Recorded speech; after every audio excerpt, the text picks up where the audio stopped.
today we are at the Smith Wildlife Area. Smith Wildlife Area is located just about 3 miles south of Algona, right off of Highway 169. And this is the home of the maple syrup sugar shack. So the Smith Wildlife Area is a wonderful piece. It is 144 acres of timber.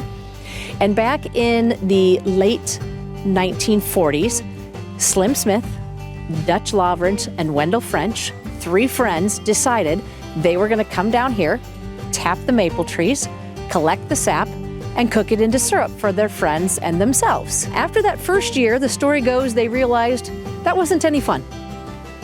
Syruping season happens the end of winter, early spring, and it's cold and rainy and snowy. So in 1949, they built the original sugar shack.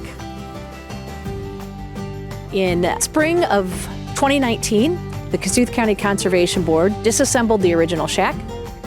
John Yemeland agreed to come down and build us a new shack, same specs as the original shack, and now the new shack has stood since 2020. So when we run the school kids through here, we actually walk them through the whole process. The very first station they will go to is what we call the tree tapping station, and we actually show them, good old school with the bit and brace, how we drill into the tree, put the tap in, hang the buckets, because that's where the process starts. The second station they will go to is what we call the dumping station, where they will go out and we have volunteers that will be out in the trees. The kids will go to them and help them dump the sap from the tree into just another white bucket, easier to carry back to the shack. Then the third station, they will actually come inside the shack, and that's where we teach them how we take the raw sap and cook it into maple syrup. For me, my favorite part is the history. So I talk a lot about this piece and how we acquired it.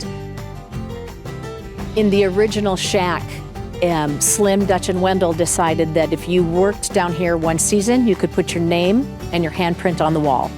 So we have handprints in there from the 1950s all the way through 2024. So I really want the kids to understand the history of this piece. The other part is I really want them to connect with nature. I think so many kids go into a grocery store, and that's where we get our food. They don't really understand where it comes from.